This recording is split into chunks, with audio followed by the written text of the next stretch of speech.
And that is what I am. If you were to come home with me tonight, that is what you see. I married my best friend and the woman of my dreams.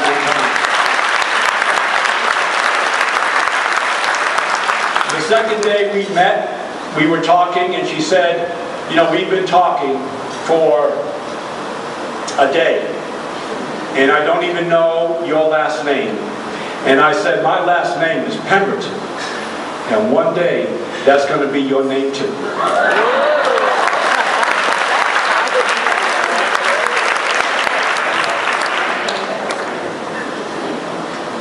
She said, you have to be quite a man to say something like that.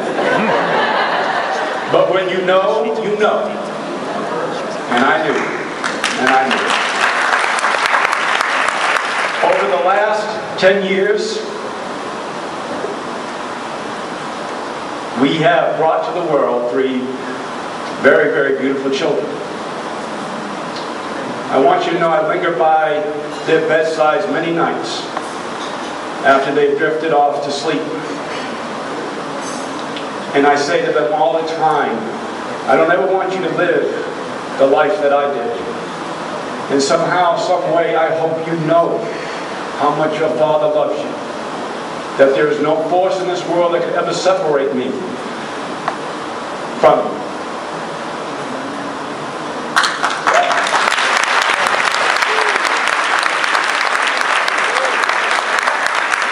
So a baby girl, Kennedy, whenever I tell her how much I love her, she stops me and she says, but Daddy, I love you more.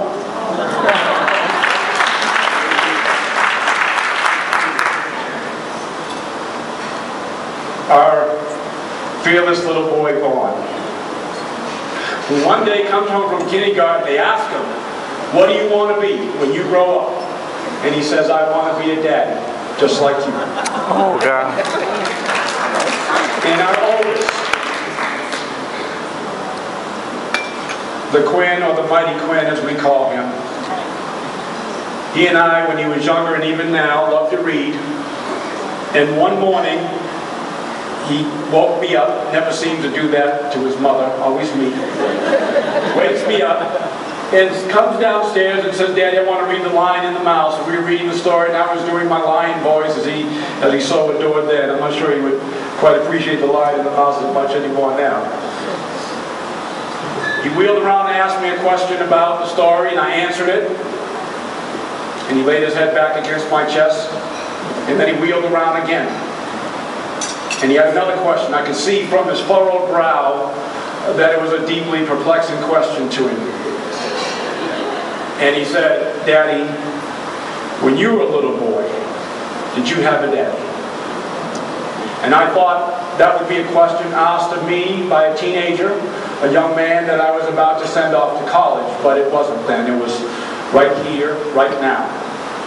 And I remember saying to myself, you have to tell him the truth.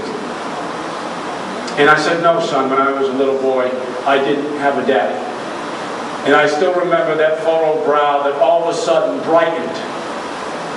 And he looked up at me and said, as only a child can say, that's okay, Daddy. Maybe next time you'll have a daddy.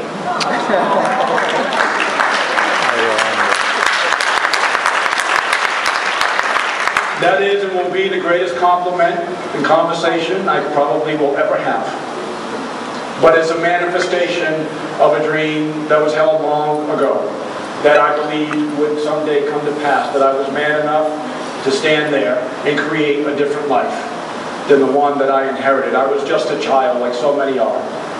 And all they want is simply the permission to dream. That's why the children's services of Roxbury is so important. That's why, whether it's a $50 donation or being a participant in the silent auction, that's why it is so important. So that we can create a life in a world where sometime off in the future, 25, 30 years from now, there will be someone else ascending this stage who will tell a story about a kindness that you gave that changed their life.